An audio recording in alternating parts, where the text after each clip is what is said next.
Welcome back to the Apprentice One-to-One podcast sponsored by Schneider Electric.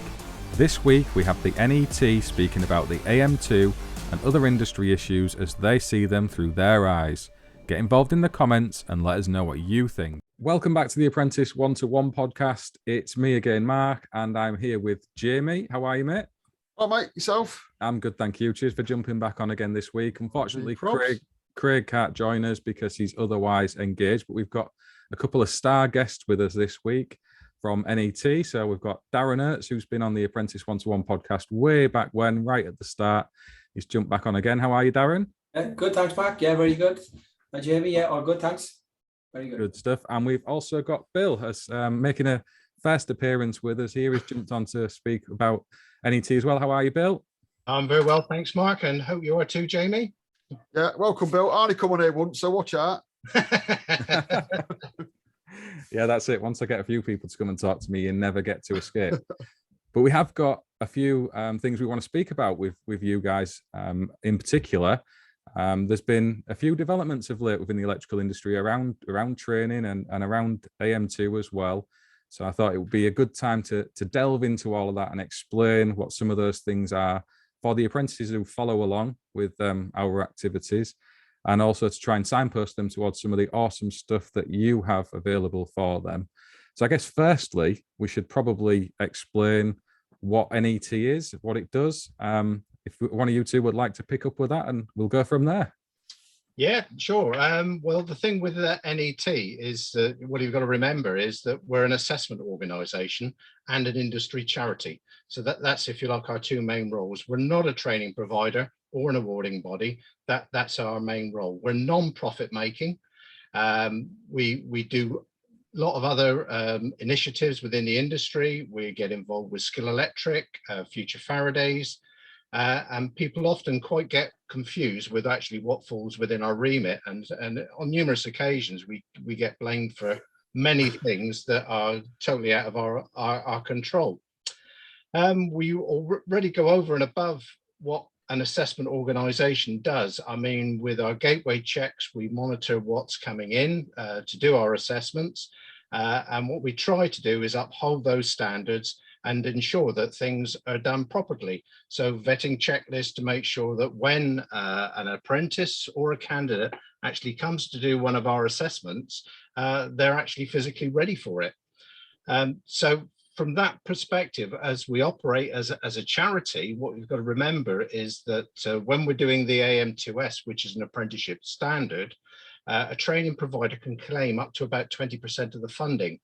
We actually only physically charge somewhere in the region of around about 5% for the endpoint assessment. So you can see the sorts of things that we're doing to sort of like really put the emphasis on the electrotechnical industry and give something back.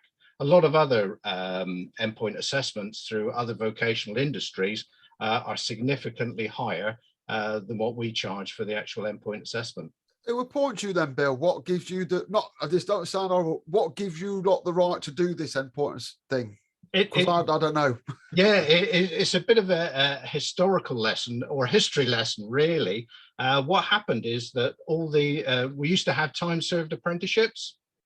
So, you know, that word's disappeared from the electrical industry. I said this the week, anyway. I digress. Absolutely. You know, you rolled up on day one, and after 5 years, you came out being an electrician. If you were good enough. If you were good enough. Was that just like a rite of passage thing, or was this some sort of like you boss would say you're good enough? It was just a rite of passage. Yep. All right, fair enough. So what happened with that is that all the industry training boards got dissolved right back in the 80s. So there were only one or two of them that were left. And what the government then decided to do was to give the responsibility for the training to the industry. So the AM2 was an asset that was held at that point in time by one of the training boards, and that then had to be taken on by the electrotechnical industry, which then organized a charity to look after that. So the AM2 has been going for a long period of time and is basically based within the industry. So they pinched that because they like that bit. Is that fair to say? They kept that on because they like that bit. it was one of those things at the time. There were very few areas of competence because we've moved from a time served apprenticeship to an apprenticeship where you starting to measure competence. So this assessment was devised in order to measure competence of apprentices going through. So as that was an asset, it was then had to be sort of like administered by a charity. And the charity was set up by the electrotechnical industry, and that's where we are today. It's really good. I mean, that's brilliant. And one of the things that we see people call for a lot in the electrical industry is some overarching charitable organization that looks after everything. And it sounds like with the endpoint assessment, that's exactly what we've got. And it's one of the things I think we do very well as industry, and we should be precious of that endpoint assessment. And I think you guys are doing fantastic work in protecting that and upholding it for apprentices to have access to. And I think, Mark, one of the values is once you've been through it, I think you respect it that much more as well, because having known you come out with your stripes the other end, right? I think it goes a long way to respect the actual AM2, because I certainly, I encourage everybody I speak to it. I think it goes a long way when you've actually been through it yourself. There's a lot of weight to that, because I've done an AM2, and when I'd done mine, I was on about to stay with army stuff with ironing, and just stuff that you get to do that you don't really want to do. Then when you do it, you think, I'll just tell everyone about it, and then you're like that. Do you know anything about the AM2 like that? Find out for yourself. Get that. You get inbuilt to it, don't you? Like, you like, don't want to give it away. That's what it boils down to. It is an assessment of competence. It's not an exam that you've got to train up to get through. It's actually physically measuring your competence. And the other thing with that is, because we had the electrotechnical industry had the AM2, it was basically the model for all apprenticeship standards. If you look across all vocational areas now, all apprenticeships in England have an endpoint assessment. And the AM2 was one of the very first ones, because we already had it as an industry, and that was used as the benchmark. So if any trainees and apprentices watching it, it's basically the driving test, isn't it? Yeah. That's it. That's what it is. There's not like, it's not strict pass and fail, but if you go too far wrong, you will. But it is an assessment, not an exam. It's basically sort of like the way that it's set is to basically get all that knowledge that you've accrued within the industry, within the college, from your tutors, from your employers. All that knowledge is then bundled up over 4 years. And what we do is say, right, there you go, showcase it. Or is it 2 days still? About 2.5 days. When you refer to it as a driving test, Jamie, the thing we've done from feedback recently we've received since in the last 2 years, we've actually looked at the whole assessment. And whereas before, if you fail the bonding or you fail an element, you need to reset the whole thing. But from the feedback, where you refer to a driving test, or you fail your U-turn, or you fail your 3-point turn, or whatever, So what we do now, we just basically reset the relevant sections you failed on, rather than doing the whole thing. We save the apprentices and employers a lot of money in that as well. So we've listened to what the apprentices have said and then we've implemented that as well. It's been a big challenge, but we've done it. Where did that come in? Out of interest. It's roughly, it was about last April, was it? I was going to say about 12 months ago, we sectionalized it, because everybody was complaining, that they failed their AM2. They had to go back and pay another 700 quid for the whole thing again. So what we did was we took that feedback on board, and we then just sectionalized it. So you come back and do a section. Yeah, I mean, that's one of the myths you often hear, that it's kind of a money-making tax on the industry and whatnot. But, you're a charitable organization, and you've got to wring every last drop of value from any funding you get in. And that's blatantly obvious. I think that's one of the myths we can bust right at the start of this podcast, that it's not. I do realize it's frustrating for people when you have got to find the money to pay for an endpoint assessment, but we've all got to go on that journey. It's all part of your career, and you get the payback later on, because it opens a lot of doors to other parts of the industry just from having done that. I think it's something we should hold value in, I think. And like you said, you've kind of trailblazed a lot of other industries in a way. You've led the way with the AM2 for plumbers and whoever else to follow on with their endpoint assessment. I think it's something that we've done very, very well, and we should look after and be more precious about in various circles on social media, most definitely. I agree. I think it is quite not sacred. It's not like a cup or something that Indiana Jones got, but it does seem like the way. You know what I mean? People don't want to give away the secrets, and you're quick to change it if they do, aren't you? Is that right? So We do have a program of continuous improvement.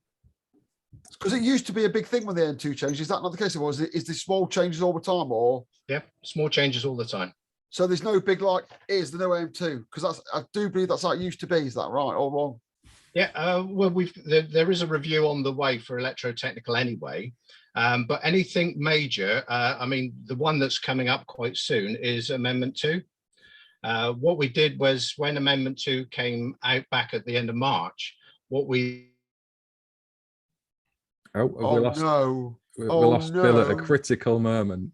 Yeah. Do you want to pick up with that, Darren? Yeah, so back to the studio, Darren. I think Bill's alluding to it. We started planning from what we knew the change was coming in at the end of sort of March. We can't just switch the centres over in that period. So within that period of grace, then we will implement the changes, and everything will be in place before the beginning of October. So we will switch over the day the regs comes in as a must. All our centres will be adhering to the new Amendment 2 from that day, 26th to 27th of September. So we are currently at the moment devising all the changes of Amendment 2 into the programme, which will then see us sort of going forward. So everything will be Amendment 2 friendly come AM2 September the 26th this year. So we've implemented this. But the major thing, is probably more the test forms than anything else, really, and a bit of the testing, what we're looking at. So that's the biggest change. But we will be rolling that out there as standardisation events to all our net centres. We've got an event in London, an event in Birmingham, where all the assessors are down. They'll have a CPD day. We'll introduce the changes. And welcome back, Bill. So we'll introduce the changes. Yes. And I think I picked up where you was going to. So these will take place in the beginning of September. So when we flick the switch in September, 26th of September, the changes will be sort of smoothly introduced, hopefully. I guess that with that window of time that industry gets is really helpful for the training space, because it's all right if you design electrical installations where you can kind of swing over from one to the other, but when you've got infrastructure out that you've got to amend and adjust and play around with, you do need a bit of time to make that happen, don't you? So that's totally understandable, and the fact you've brought it into place ready for that cut-off date is commendable, I would say. So there's no good way of doing it, is there? There's no good way to transition. Like you've probably got lads coming in now, ladies, of course, because I love saying that word incorrectly, that are probably getting quite deep into the 18th, and they've still got to do the old one, I suppose. Yeah, of course, and we're mindful of that as well, because it's especially when they're doing the preparation, or they come into that part of the training on their MBQs and assessments. They probably caught, especially the ones that are going through it initially, they would have been obviously working on that, working towards the sort of the Amendment 1 and working on the sort of the first amendment for however many years. All of a sudden they've got to go in on the 26th of September, and but they're aware of them. They've had that 6 months to sort of look at the amendment 2. There's plenty of stuff on webinars, on online and stuff. So there's nothing there really to catch them out anyway. Certainly. No, that's true. That's true. So for those that are approaching AM2, because one of the common questions I get, and I'm very careful not to give any of the secrets away behind it, other than to point people at NET and the website. Yeah. What are the best things they can do to give a successful outcome, to avoid failure? Is there any things that they can be doing to give themselves a better chance? Well, as we said last time, Marco, when I was on, it's the preparation. We interview candidates or apprentices on a daily basis, and I sad to hear the stories they're passing on where they failed and stuff, and the lack of preparation, and they've been thrown into the deep end into AM2 just to meet the timely completion. It's alarming. And I think there was an article which we wrote in the Professional Electrician just some weeks ago regarding the importance of the checklist, where providers really need, and employers, employees and the apprentice really need to understand the checklist. It's not just a sort of an exercise, or just put your name on your. I've heard some stories in the last couple of weeks where apprentices are being told you have to sign on there, otherwise you're not going to get your MVQ or your qualification. But it's not intended to do that. If you think a gateway is a gateway, to give them a fair assessment, to give them a standing chance of passing, But I feel that the checklists have really been abused at the moment, and that's the message. We've even spoken as like this morning, Bill, and we had a chat about it. Now, what is NET's role in it? As NET is an endpoint assessment organisation, so really we're not really engaging with the training providers in a sense as what the awarding bodies may be. Sorry, Darren, we've purely got to rely is that when a gateway is presented, if we've got a checklist that's been signed by the employer, signed by the training provider, signed by the actual apprentice or the candidate, we've got to take that on good faith that they're ready for an assessment. If you sign something like that, you're an idiot if you're not ready, aren't you? You're not doing it. You're not trying to catch people out. Are you trying to say, are you competent enough to do the things on this list? Yeah. I think it's a confidence thing from an apprentice's point of view, because often some of the stories I've had, they've been cajoled by training providers or employers who were just wanting to get them through and into an assessment centre. There are people who've had that circumstance, and it's easy for us to sit here and say you shouldn't be doing that, but when you're a young person, it's not always that straightforward. So my message to them would be exactly what you said, Jamie: don't sign it. If you don't feel that you're ready, then you're not ready at the end of the day. You're just wasting your money and your time. And I guess all of that affects the figures coming out the end as well of people who are getting a successful outcome in their AM2, because that's something else that's often thrown back at the system when the failure rates are dropping to a lower level. But if it's I'm not saying I did it. Oh, sorry, Mark. I didn't say what you said. I'm going to say, I'm not saying that it's something that we can change overnight, but I think there's more awareness we can raise, certainly among the apprentice community, where they realise that they do have to actually sign that because they are ready. But Mark, there's quite a common theme in all. The common theme seems to be the inspection and testing element, and the sort of fault finding when they're not getting exposed, the correct exposure to the inspection and testing. And all the one, again, it goes back to the ones I interview on a daily basis. I don't do testing. Well, my question to them, if you don't do testing, who signed your MVQ off? Who's assessed you? Oh, I haven't seen an assessor for 2 years. It's really alarming. It needs to be addressed. And the best thing is you can say this, can't you? Because you're an independent charity that just assess people. So you're quite right to bang that out, and you are saying it. I'm just saying what I'm feeding back into what is being said. And hopefully all the apprentices out there listening take on board something which we discussed this evening, because it's quite alarming the actual number of apprentices who have been sent to into assessment without any inspection and testing sort of caliber really, and they didn't there. But when I ask them then about the MVQ side of things and training provider, a lot of them, okay, we can look at COVID from a different angle, and COVID would have a lot to do with it. But then the employer, they're working with the employer in the last 2 years. The employer's got a duty of care as well to make sure they put the tester in the hand, they press the button, they understand the readings, not just a case of, the assessor come up and tick the boxes, or the employer's written a witness testimony to win the MVQ to say they can test. I completely get where you're coming from, because I do these podcasts with Mark because I messaged Mark and said I'd like to do a podcast with you about 2391, because I was tutoring, getting people through it all, just rocking up on a Monday morning with a regs book, and I was like, "You ready? You don't need prep or anything?" Like, I don't even know what I'm here for. You're like, that's not how 2391 works. 2391's a level 3 complex course. You need to know the material and what you're doing. And same with AM2, and if you're not, I'm not saying I was like well prepared and planned, but what I'm saying is when I did my AM2, I had a Nokia 5110. So like there was no podcast and stuff. You know what I mean? Information was hard to come by, but at the minute, there's no excuses if they're not reading that checklist, prepping up. And I'm sorry, young people, there's no excuse. The internet's here. I don't know if you've heard of it. It's massive. Yeah, I mean, we even put quite a few little bits and pieces on the website. I mean, there's a really good testing app that was developed with Dave Watts. So, and I know a couple of people that I've talked to, apprentices, and said, "Have you seen this?" "Oh no, I haven't seen that." And then when they get into it, they say, "Oh no, that's pretty good."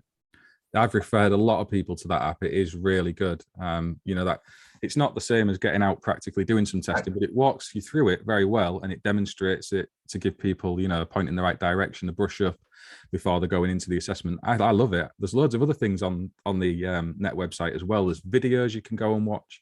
I would say to anybody who is listening or watching, use that as your first resource. Go and hit up the NET website, look through the checklist and the questionnaire, and then watch all of the content that's on there. We just mentioned the checklist a minute ago. I think has it changed recently? Has there been a tweak on the checklist? Yeah, what we've done with that as well is that we've put a 6-month proviso in there as well. So what we're looking at is signatures that have been done within the last 6 months. It's really because what we found, you've got training providers, employers, and a candidate has signed the document 12 months ago to say that they're ready. They were ready then, but are they ready now? It's embarrassing when they fell then, isn't it? Well, that's it. It was only a year ago. So what we've done is to try and make it a lot more current, because within the apprenticeship standards across the board, what they say is that the endpoint assessment should be done within the last 6 months of their apprenticeship. Yeah. So what we've done is use that model, if you like. Well, 6 months is a reasonable time lapse, if you like, to say whether you're ready. And I mean, we're not looking at it to the day, and if it's one day over, oh, that's it, it gets rejected. We'll have some human flexibility within that, but what we don't want is things that have been signed 10, 12 months ago, which sort of like goes back to what Darren was saying earlier on about some training providers probably forcing apprentices to fill them out. I think the one we had a few months ago, Bill, the date they were dated, I think the apprentice signed it in, say, June or May or June. The training provider had signed it, or the employer signed it in like August. And then the other signature was put on it in October. So that's the sense you're seeing. There's no real sitting on the table, are you ready, and a three-way discussion. Oh yeah, it's just been passed round. Oh, of course it has. Put a signature on that line. They've not gone, right, how are we feeling about it? Do you want to do it? They've just, do it next. Because it does stipulate in there, Jamie. It does stipulate if you're adequate in any of the areas, in any of the sections or anything in particular. If you're adequate, if the apprentice takes adequate, the training provider should introduce some further training on them areas, and not all of them. We can't be. It's common, right? It's common to find that they're not. So it's no good tarring everybody with the same brush, because some do address it, and a lot of them are not doing what the checklist asks you to do. Yeah, I think you've leaned on it already, Darren, but there is a disconnect, I think, out in industry between apprentices, employers, and training providers. And sometimes it's NET who take the heat from that because of what comes out the end, and it's not really fair. We can all do a bit more, I think, to make that a better experience for everybody, because nobody wants to see apprentices start a training journey and then not be successful in it. That benefits absolutely nobody in any of that part of the chain. Back to reflection. If I play devil's advocate, then you've come on here, you said you're a charity, you put a checklist out, you want everyone to know what's going off and all that, which I don't doubt you do that, yeah. So then if someone says, oh, the assessor's going to be all the time, how do you maintain that everyone's getting the same package, that everyone's getting assessed the same? Because I know people go, oh, I don't think I failed that bit. So how do you monitor your establishments? Because they're not yours, are they, as such, if that makes sense? What's there to make people who are doing the assessment know they're getting the same thing every time? Well, all the NET centres are licensed. They sign a license agreement. So from that perspective, all the assessors are gold card holders. There is not, that's it, full stop. They've also done assessor training. We have an internal quality assurance system where we have technical development managers that actually physically go round and check, monitor. And one of the best things that we do is that we do unannounced visits. So the centre doesn't know when the technical development managers turn up. We just bang on the door and come in and say, well, let's have a look at what's going on. So that's, if you like, the mechanism. And then on top of that, what we then have is our system of marking.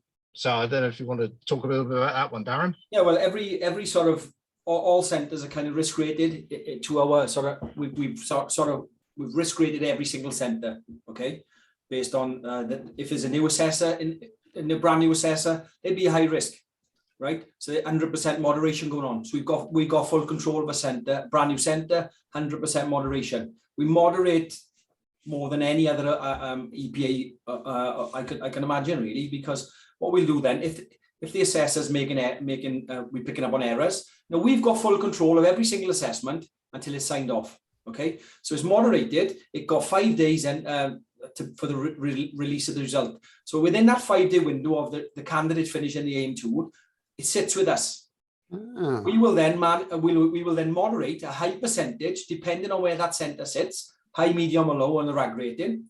We will then moderate that on the back of that. And then once we've looked at that assessment, we actually physically press the button send to that candidate. So nothing goes directly from the centre to everything sits in our laps there. We've got a strict black and white marking scheme. I think most of the assessors would agree with that as well.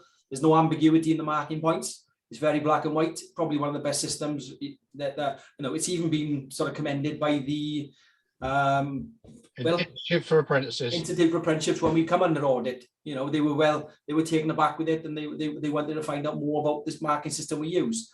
To that extent. It sounds rigid. I'm not debating. I'm not doubting it.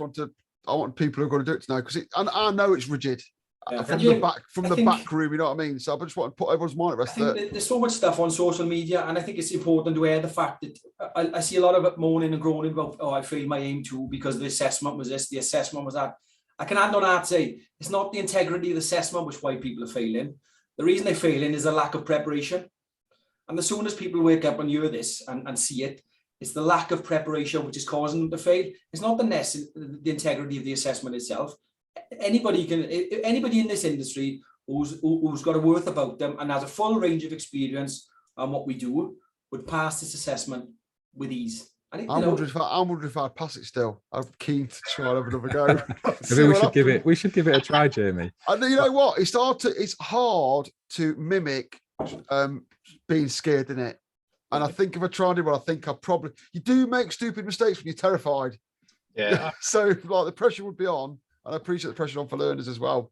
I mean, one of the things that I've been talking about with training providers as well is that what you've got as an apprentice, you go to a college or a training provider and you see the same people year in, year out. You have the same people that either assess you on site or may assess you in the classroom. So it's all very comfortable. All of a sudden, the AM2 or the AM2S comes up. You go to somewhere where you've never been before, into a room where you've never seen, with somebody looking over your shoulder that you've never seen, and all that really sort of like ups your, like in the real world. Yeah, like in the real world. And I've been sort of like saying to some training providers, I said, well, instead of having the person that's actually taught you for inspection and testing, why don't you get somebody else in to assess it?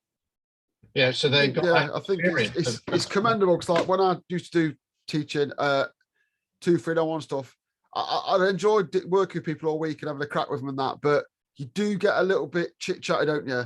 I remember mine too was like, this guy don't want to talk to me about the weather, don't want to be my mate, he's just marking me. I think that should be used more often. You know what I mean? I don't think there's anything wrong with that at all. No driving instructor wants to be friendly with you, do they? Yeah. And it's the same thing. You've taught them, Jamie. You've taught them for that week. You've got a bit of a bond there, like you said. You've got a bond with them, and also then you've got to make hard decisions against them. Oh, don't get me wrong, I still fail people. I don't care if you give me sweets and cigarettes all week, you know what I mean? Yeah, I will still drop you. But that kind of integrity is hard to find, to be honest. And some people there's no emotion attached. This is an AM2 test centre. I know that from mine. There's a team, we haven't mentioned it, there's attainment attached to it as well, isn't it?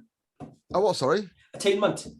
People get measured on attainment as well in some establishments. Yeah. Oh, I like him. He's my mate. Yeah. And I appreciate that's hard to get around. Figures and statistics as well. Yeah. Yeah.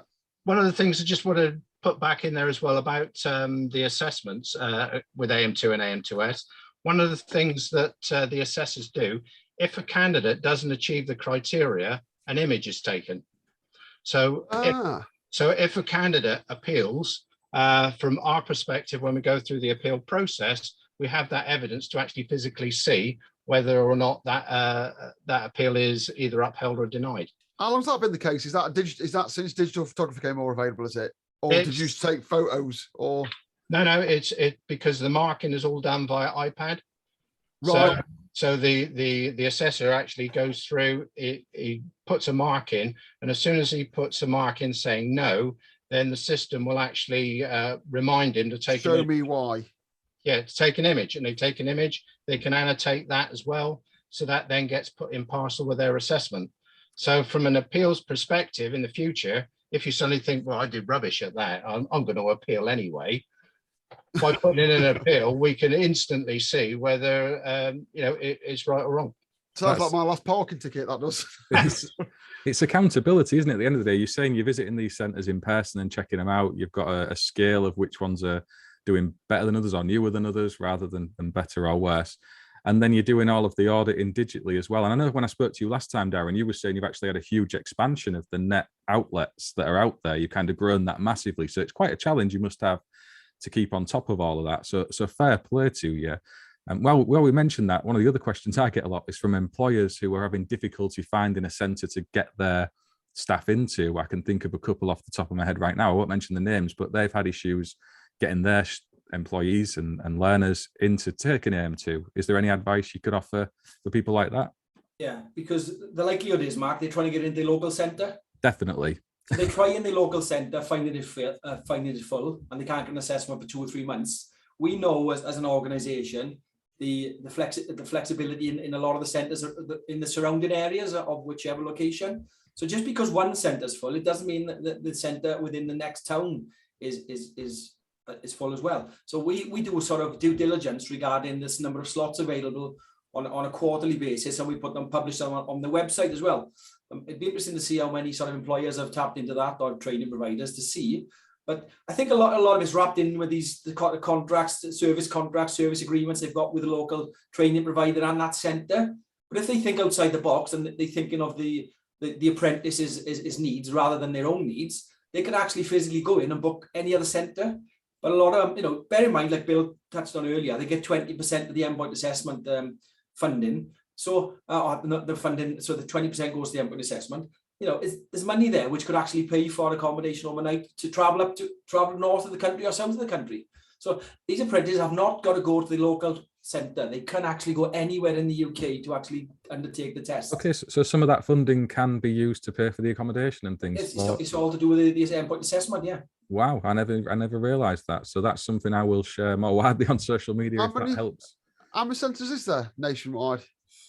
We're up to. Put on the spot there, sorry. Yeah, you have actually, top of my head. Yeah, because we've just changing the numbers. Well, some have just got finished as well. So I think it's about 46 centres. So there's a fair spread in there. But that's gone. It's not like 3 of them.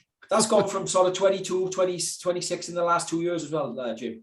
Jeez. So well, to be fair then, if people are struggling to get people in, if you've doubled inside of the last 2 years and you're trying to maintain a standard, yeah, what do they expect? We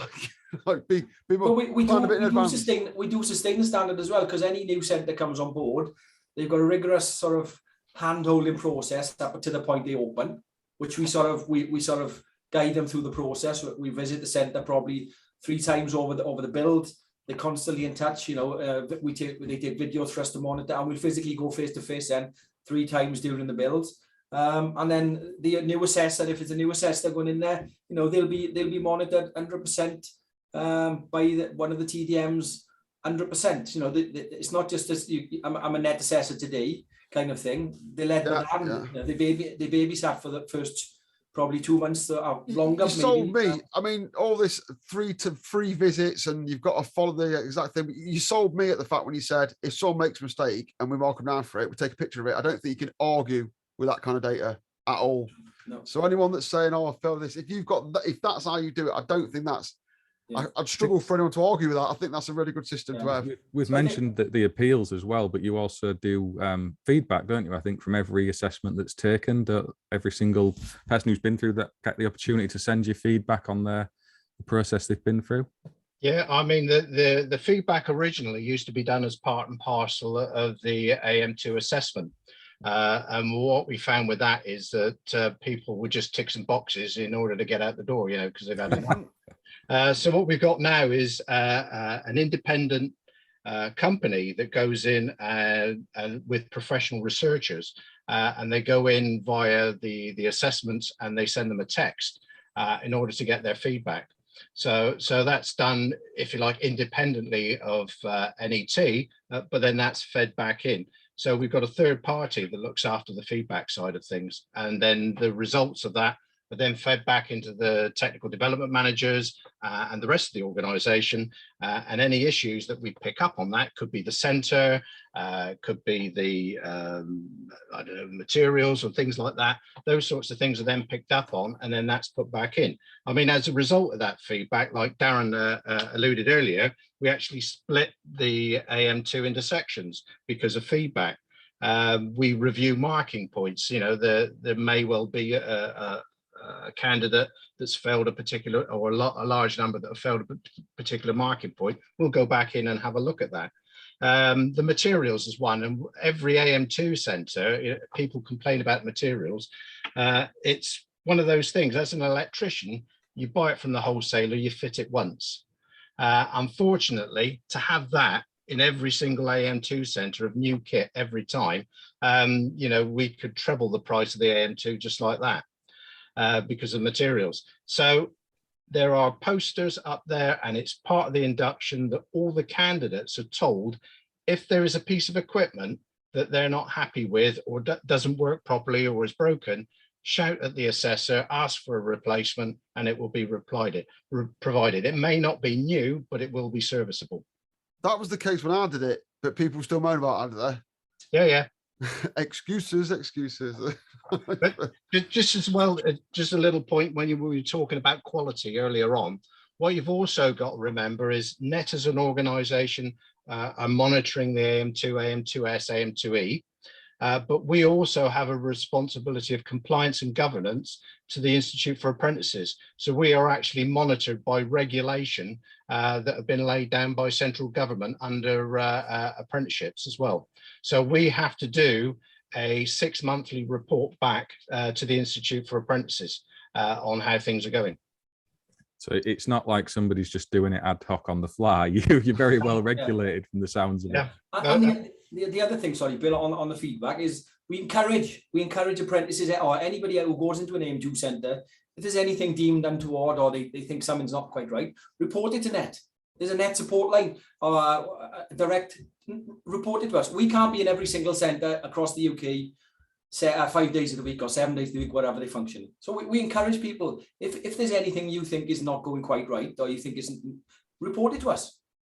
You know, they are our eyes and ears as well, because that's why we interview so many candidates, because they are the ones who will give us what we're looking for potentially if there's any suspicious activities in any centre. So that's what we need to do. We speak to the candidates because they're the ones who give us anything untoward. They will come.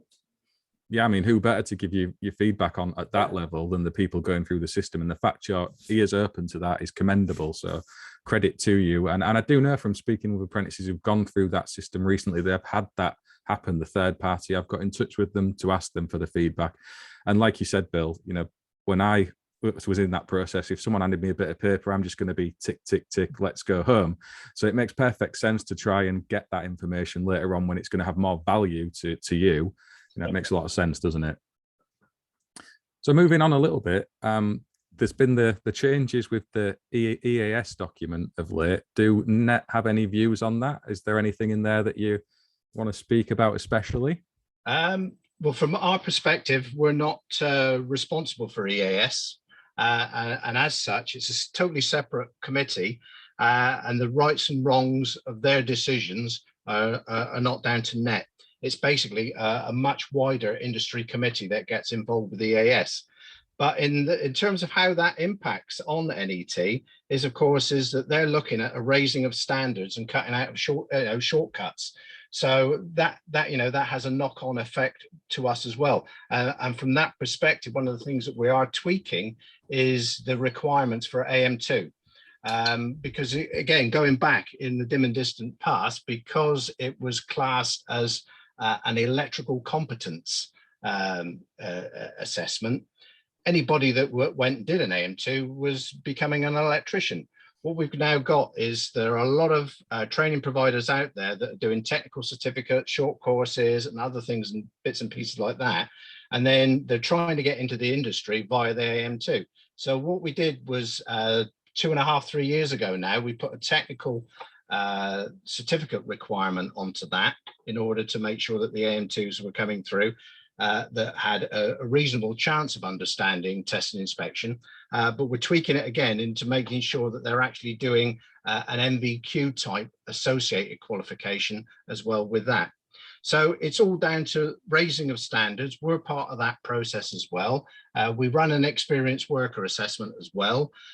So it's all good for the industry. And what EAS done, although they're separate, we keep an eye on that to make sure that what we do is for the good of the industry. So can I so if I'm doing an MVQ, obviously I know because I was an MVQ assessor at one point, that the final hurdle is the AM2. To get the NVQ, you need to have the AM2. But if I was like an apprentice, can I just book an AM2 and come and do it, and then say I've got an AM2, or has it got to be in conjunction with other stuff? The idea, if you go through into the qualification, the AM2 should have been the last component of the assessment. So if we take the Sitting Guilds 2357 or the EAL 1605, the AM2 was always the last component. That was sort of like instigated back in around about 2009, 2010 with Summit Skills. So that qualification is still there. But what was happening is that training providers were saying, well, go and do the AM2 and see how you get on. If you pass, great, that's that unit done. Then we'll claim for the whole thing at the end. Right. So from our perspective, we cannot see what if that final unit is the last one. Right. We can ask for learner history, but what we have in a lot of cases of training providers will not sign people off for all the performance units until they've completed it. So they won't sign off the health and safety. So basically, you can't stop someone booking AM2 and just doing it, can you? Is what we're saying. You can't say no, you can't do it. But we can do the first thing. Oh, you can do that. Yeah, we can do, yeah. I mean, it's down to us to do, and that's why we put those requirements in of minimum requirements to actually do the AM2. Because what we don't want to do is disadvantage that candidate after paying that amount of money. Mm-hmm. So you've got their interests at the forefront of that decision process. Yeah, because effectively they could be innocent, couldn't they? Being run through by a short course provider. Oh, if you just go and do this, you've got it, and they're the one. They don't know any better.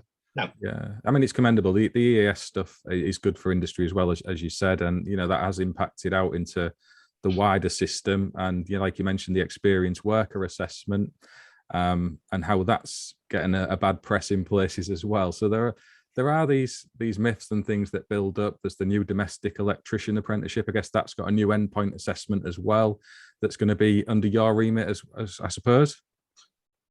Yeah, I mean, that was available, or it's out there from the 1st of June. And with that, what we've got with the domestic electrician was that when the employer group got together, they wanted it to be aligned with the electrotechnical industry. They didn't want something outside. So they wanted to actually put in a robust, if you like, assessment that they could have a gold card as well. So from that, they insisted that they would have a similar endpoint assessment to the AM2. So what we have in process is that there will be an endpoint assessment that will be on the same lines as the AM2. So again, it's there. What we're going to look at is this is for apprentices to start with. It's an apprenticeship program. There's an experienced worker route that's in development, but primarily this is for an apprenticeship standard. And it is qualification involved with it.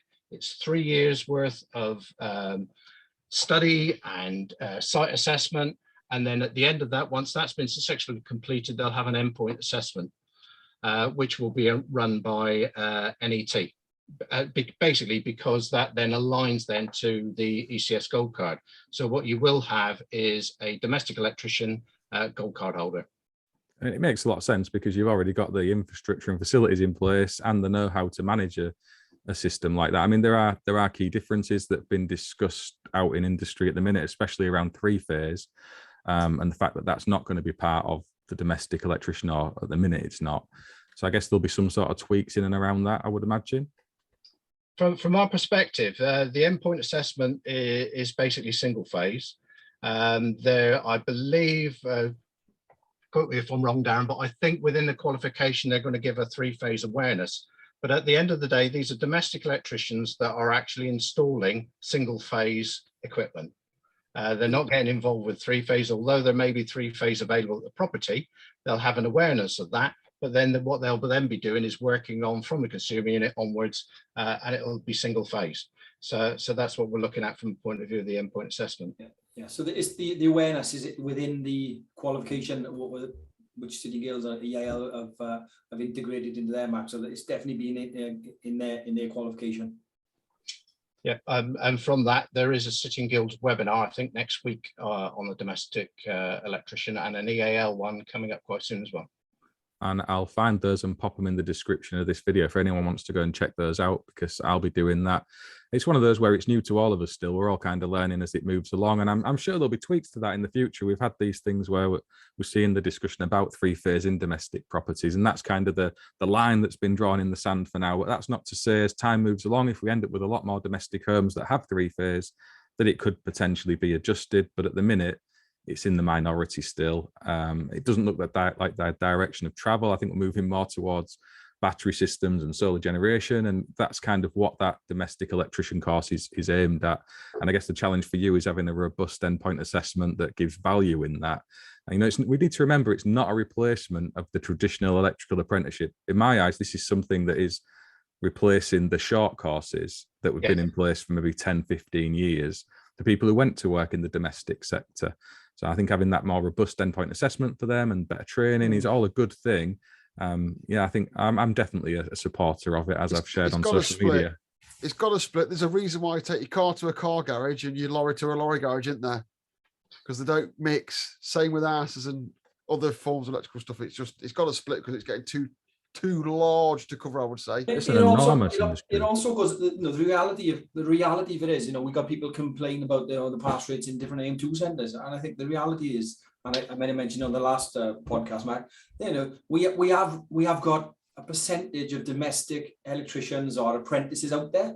They're not catered for at the moment. They're not catered for. They go into the AM2 assessment, they're like a rabbit in the headlight. You know, and we know that they've been dragged to sites to tick boxes about tray that they've done for a day, got a few photos, and that's it. And that's worse, isn't it? If we didn't bring this in, we effectively turn a blind eye to one-day tray people who are then considered competent to do that, which is worse for the industry by a long way. Yeah, no, that's right. You know, and again, it's first-hand is coming from the apprentices we interview. You know, I don't do any industrial, I don't do any commercial. I'm just a house basher. I'm working on price work, running in first fix constantly, and it's constant, you know, news, is constant discussion. It's what the industry is well overdue for, this domestic electrician qualification, in my view. Obviously there's a lot of other debate going on outside on social media about that, but I'm just speaking from what we see on a daily basis. I feel so sorry for some of these apprentices who are just being thrown into the wrong, you know, I think wrong assessment. Yeah, I mean, that's ultimately it, isn't it? I mean, Jamie hit the nail on the head there. You have as well, Darren. If people are not ready for that assessment because they're not working in those roles, how can they legitimately be going through that training process? And it works for employers as well. There's a few in my local area. The college have actually turned away because they don't have the scope of works within their business to offer an apprentice. So then they can't employ one. You know, why should they miss out as well because they're working in the domestic sector? It gives everyone some legitimacy to the training. I think it's brilliant, and I'm a long-standing, long in the tooth electrician with his gold card. I think it's good.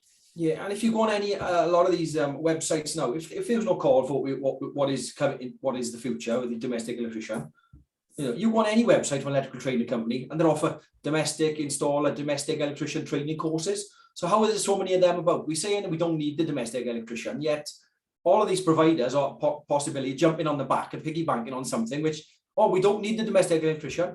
Oh, my domestic installing course is better than this. Well, no, there's obviously a market out there for a domestic electrician if they're selling so-called domestic installing courses and programs. So we're only doing what we're looking. You know, it's only. My opinion is we do the right thing with this. It's really, sorry, Jamie. I'm just saying there's niche in there. Anyone else niches like there's shops that just sell jigsaws because some people like just doing jigsaws, isn't there? But like, if someone wants to just be domestic electrician, they're getting like, oh, you cottage walloper. There's definitely a need there. Some people love dealing with members of the general public, which I hate. So yeah, fair play to if they want to do, because I don't want to go around Mrs. Bigger's house and change a kitchen light. But you know, like we're saying, I mean, if there was going to be no difference between that and the electrotechnical, why is there a different employer group? Because again, apprenticeship standards are about the employers, the employer groups. They're the ones that actually look for the apprenticeship standard. It's down to the employer. It's not the training provider, it's the employer. So it's the employer that or a group of employers that have decided that the domestic electrician is a viable, a viable sort of like vocation. And from that perspective, I mean, that's been reflected in some of the work that we've done within the endpoint assessment. You know, I've talked to a few people that have said, oh, well, the endpoint assessment's going to be, oh, it's going to be easy. You know, it's only a consumer unit, bed, twin and earth. You know, for a domestic electrician, I can honestly say that it's going to be quite not taxing, but yeah, it's going to be appropriate. There are ways to make it tricky, aren't there? Like you could go, oh, I don't know how you're going to do it. I'm not giving information. I could go, there's a hot tub there. There's a hot tub at the end of the garden 40 meters away. Sort that out. Then they'd be like, oh, like I would. So there's ways to make it tricky, make people think about it, definitely. I spent a few days working on solar and battery storage with Stuart Cater, and I've been doing this a long time, and I can tell you that it's complicated stuff. It's not straightforward. It's a bit of a mind melt, some of it. So, you know, there's challenges there. It's different, isn't it? I wouldn't say it's easier or harder. It's just different. It needs to be defined as well, because I'll tell you a tale. Like, I'm from Nottingham, and when I was younger, there's a lot of pits around here. So there's a lot of pit sparkies. And I've been to houses where they've been rewired by a local pit sparky. They only know how to work in SWA. And I've got into houses that are totally wired in steel wire armoured properly. You're like, what madness is this? And it's because the pit sparks produced at weekends and white like that. And they clearly didn't know any better. I mean, obviously it's great, but it just shows that there's horses for courses. And if you're a pit spark, you can't stop wiring houses. And it works both ways, doesn't it? So I've got the miners and the steel workers to contend with. It's like, why revolve my entire house in pyro? I don't know. Yeah. Be an expensive old game, wouldn't it, these days? Jeez. No, because they're all nicking it, aren't they? Oh dear. So I think we've covered quite a lot there. Is there anything you two gents would like to speak about before we end it there? Because we've covered about an hour's worth of time. Is there anything you want to mention? It's just that just to be mindful that the electrician standard will be up for review soon. Oh yes, of course.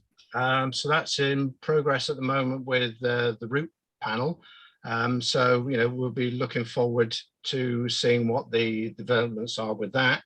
And really just going back to the domestic electrician endpoint assessment is, although it will mirror the AM2, what we've done is that we've now got 3 assessment methods contained within the endpoint assessment.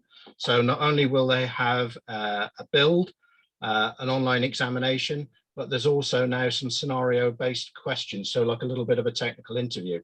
And from that perspective, it's really just to pick up on the behaviours, the sort of thing that you would normally do, like going to somebody's house, knocking on the door, and presenting yourself on the job. So there's a bit of a technical interview that's gone in there as well. So it is a little bit different than the current AM2.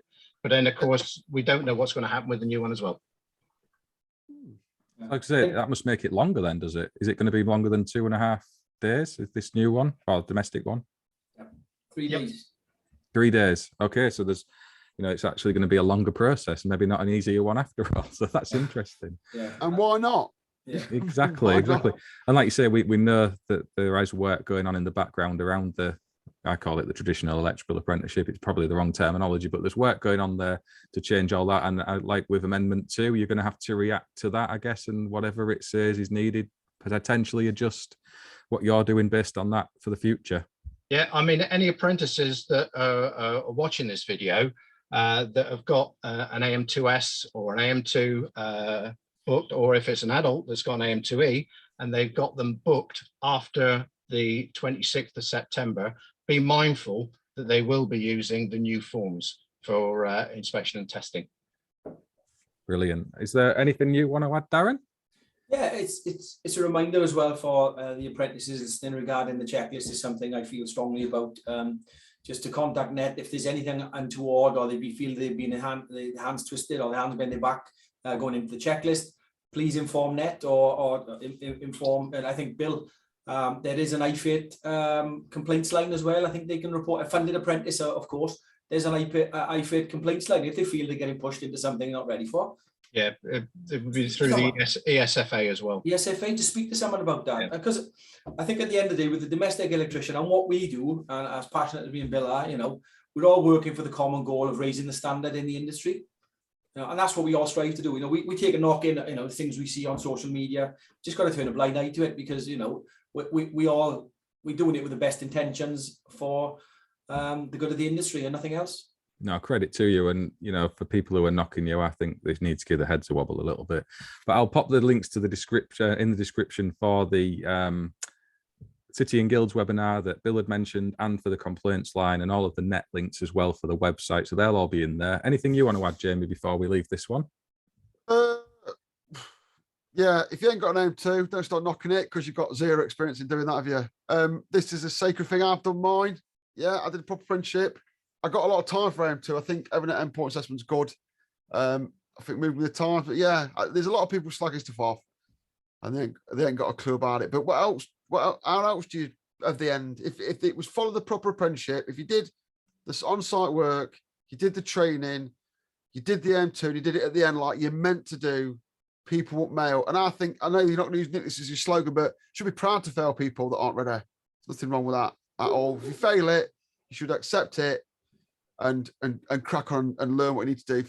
I'm proud to fail people because I don't pass people off that aren't ready, and that's what we need to get away from the industry. So yeah, fair one. I think it's a myth. I mean, we need to cross the myth when we get every opportunity to do so as well. The myth of the assessor failed me because he didn't like me, or that said, go to that centre and you failed. It's an absolute myth. So I think that's another important point we need to get across on this evening's discussion is the fact. I'm shaky because my dog's here, so yeah. All right.